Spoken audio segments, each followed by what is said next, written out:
I remember the first time I met Chris Lobline. It was just across the hall where the Davidson College Male Chorus used to rehearse. It was the beginning of the junior year at the first male chorus rehearsal. Chris was new to the male chorus. He was just replaced our previous accompanist who had graduated the previous year. Chris was quiet, unassuming, somewhat shy, obviously not your typical male chorus member. But when he began to tinker the ivories, it was obvious he loved to let the piano speak for him. Chris went on to a career down in Charleston, South Carolina at the Charleston Museum, and became director of history, or curator of history down at the museum, involved in a number of different activities, both in the community and within the museum community itself. He died in 2001 of complications from a brain tumor.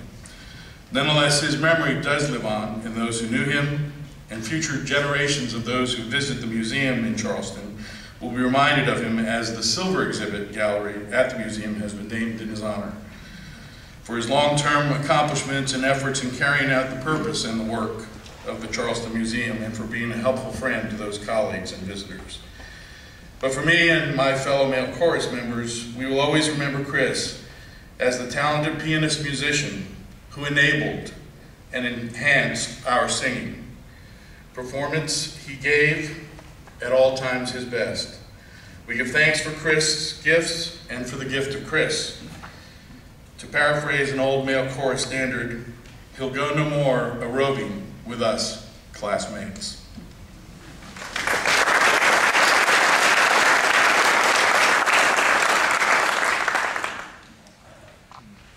Guy Hicks had hoped to be here with us today. He's with his brother who is ill in a New Mexico hospital, so at the last minute he's not able to be here. I'm filling in on his behalf.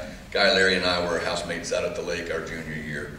This is what Guy wrote about Larry Hall. Larry was born and baptized in Danville, Virginia in 1955. He aced his SATs, excelled at playing the trumpet, and joined our class at Davidson. Larry enjoyed life. He seized the day. He made us all laugh. Larry chose not to overexert himself with his studies. Actually, I do not ever recall seeing him study. I shared a year with him too. I never did either. I lived with him and Wayne our junior year. Larry never had any trouble with grades. He just preferred to rely on raw talent and focus all of his energies on enjoying life. Larry enjoyed poking fun at academic pretension. He always told folks that the most accurate English translation of Davidson's Latin motto, Alinda lux ubi orta libertas, was "one is not many."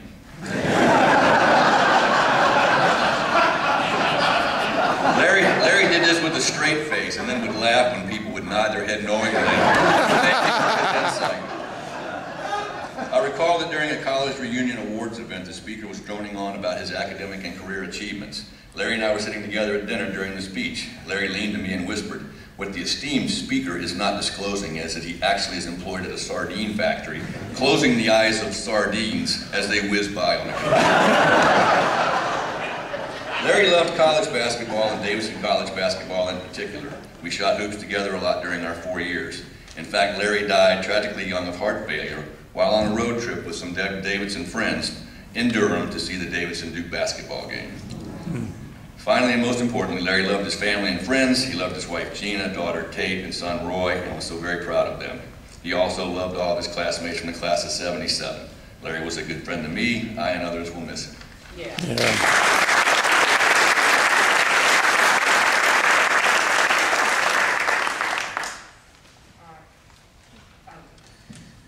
Carl left us some wonderful memories, most certainly his unflinching and honest integrity. The way Carl flashed his kind, warm smile, followed by some good-natured humor or wit. He was a serious thinker. He was devoted to learning, and he showed a discipline of hard work and recreation. He shared with us the value of a well-spoken opinion, and occasionally would cock his head at you, "Don't BS me." Perhaps, though, the one memory that is shared by us all is the grace with which he accepted and adopted as his own something as fun and as simple and as spontaneous as a nickname, Noah. Noah, who began by leading second cannon in the freshman regatta. And he continued leading through the years on campus and beyond. So Noah, Carl, we honor your life, and we thank you so much for the kind friendship that you shared with us all.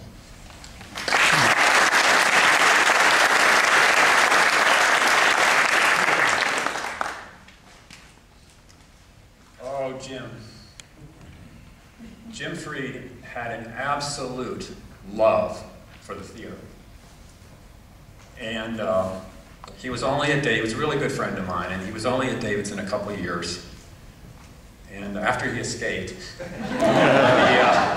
finished his schooling in Michigan, and then he made a beeline for New York City.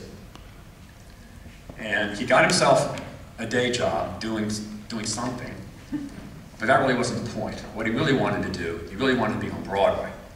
So he spent basically the next 15 years of his life very active in the Brooklyn off-Broadway theater community. And he was an actor, he was a director, music director, scene designer, lighting director. Jim was really, really very talented. Unfortunately, he passed away when he was only 39 years old. I miss you, man.